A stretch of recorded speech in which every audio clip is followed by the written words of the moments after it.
Espace TV. Espace TV, les 10 minutes.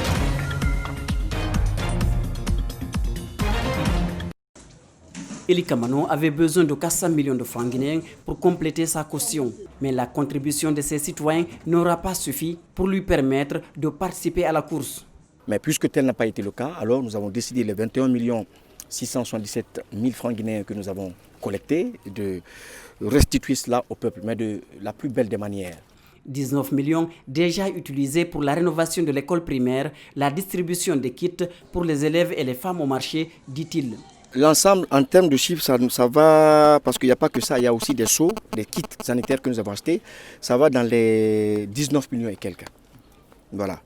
C'est-à-dire en termes de liquidité que nous allons donner à certaines personnes, aussi les kits que nous avons achetés. Il y a 200 bavettes qu'on a confectionnées, il y a 50 kits qu'on a achetés, il y a 20 bidons de peinture, comme vous le voyez. Il y a aussi le matériel pour la peinture et tout.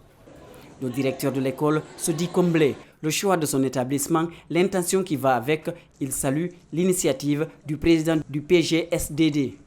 Si un fils du pays, un patriote qui aujourd'hui prend son temps, prend son avoir, il met ça à la disposition des élèves, les futurs cadres de cette nation demain, vraiment nous sommes comblés de joie. Je vous dis que moi, les mots me manquent. Les femmes au marché, une autre cible de l'artiste reconverti dans la politique. Il s'apprête à retourner la monnaie à toutes les bonnes intentions. Lorsque nous étions rentrés même dans les marchés, on a vu comment les mamans étaient exposées, elles étaient entassées et cela nous a donné à réfléchir. Et on s'est dit que pourquoi ne pas aller avec des kits, avec des seaux, avec de l'eau de javel pour les donner à la place des 1000 francs qu'elles ont donnés. Elles ont donné 1000 francs, mais en retour, elles auront des savons et des seaux. Eli Kamano aurait aimé participer à la présidentielle. Probablement les citoyens ont montré leur désapprobation à l'avoir comme président de la Guinée maintenant. Kadiatou Kamara, mère de famille, vend du bois sec depuis plusieurs années. Mais aujourd'hui, avec l'interdiction de la coupe du bois, c'est tout un calvaire pour elle. S'il l'interdit, le bois deviendra rare. En ce moment, on ne le trouve plus. Pourtant, on compte sur cette vente pour nourrir nos familles. Alors là, c'est vraiment dur pour nous les femmes. Moi, mon mari est décédé et j'ai 8 enfants à nourrir. Une activité déjà pas trop rentable, ajoutée à la difficulté de trouver du bois, c'est le comble. Néanmoins, l'activité lui permet de répondre à certains besoins fondamentaux de sa famille. Moi, mon mari n'est pas décédé, mais il est malade. Je me nourris dans la vente du bois. Mes enfants sont tous des élèves. C'est moi qui paye leur scolarité. Avec l'interdiction, je peux faire 2 jours sans préparer parce que le bois qu'on achète ne peut pas nous nourrir tous les jours. Pour confirmer ces difficultés, Salimatou Kamara joue avec les chiffres et compare les prix. C'est vraiment dur. Elles n'ont pas menti. Avant, on achetait 5 000 francs guinéens le fagot de bois. Aujourd'hui, on achète 10 000 à 15 000 francs guinéens. Parfois, quand tu vends, c'est difficile de trouver de quoi nourrir tes enfants parce qu'ils ont interdit la coupe du bois. Pour elles, la vente du bois reste leur seule activité pour subvenir aux besoins de leur famille. Voici le nouveau patron des orpailleurs de Guinée. Fraîchement élu le 23 août, il a pris fonction ce jeudi. Ses priorités pour le secteur sont sans faille. La normalisation du prix afin de favoriser les investissements étrangers et l'appui des orpailleurs sont entre autres les défis à relever. L'organisation des structures de la base au district où l'orpaillage artisanal est pratiqué. J'implore la grâce du Tout-Puissant, Allah, pour qu'il me donne la force nécessaire à la réalisation de mes objectifs. Le porte-parole du bureau exécutif des orpailleurs de Guinée félicite ses amis et s'inscrit dans la même logique du président entrant. Nul n'ignore le rôle vital que joue l'exploitation artisanale de l'or dans la stabilité économique d'une nation. Soyez-en vivement remerciés. L'Union nationale des orpailleurs de Guinée est une organisation non gouvernementale à vocation apolitique et non lucrative, dont l'objectif principal est de défendre la corporation et de contribuer à l'essor économique à travers l'exploitation artisanale de l'or.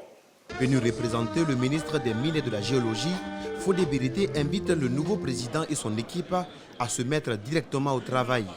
Il a ensuite rassuré les orpailleurs quant à la disponibilité de son département.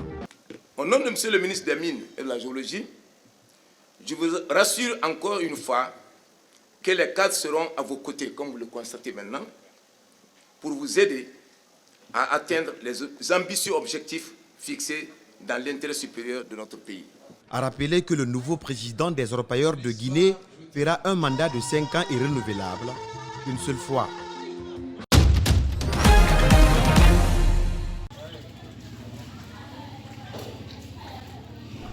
Ce concessionnaire a été surpris par cette marée qui a envahi sa maison.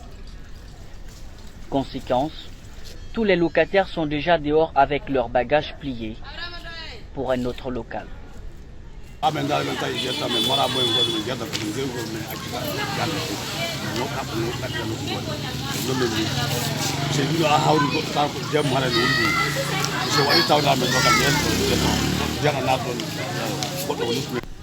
L'heure est à l'inventaire.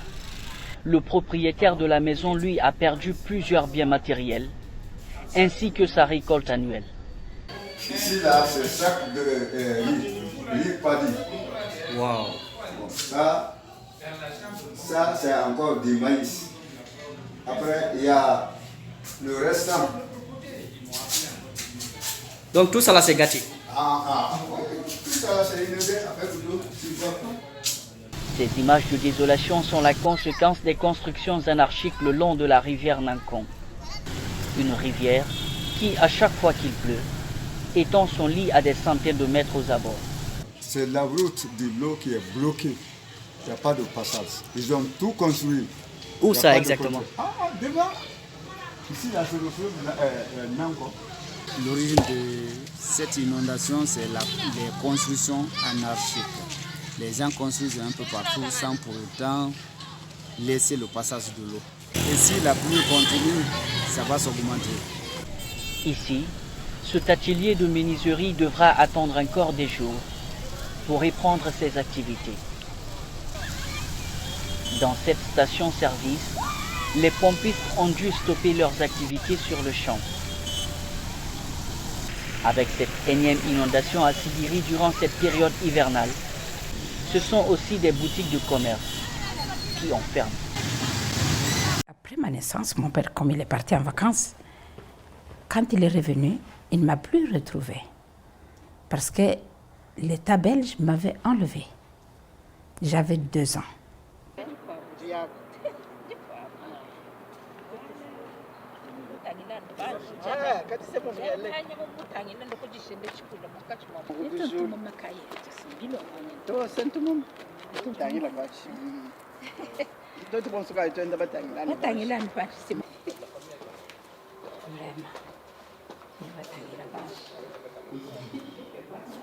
On nous appelait les enfants du péché.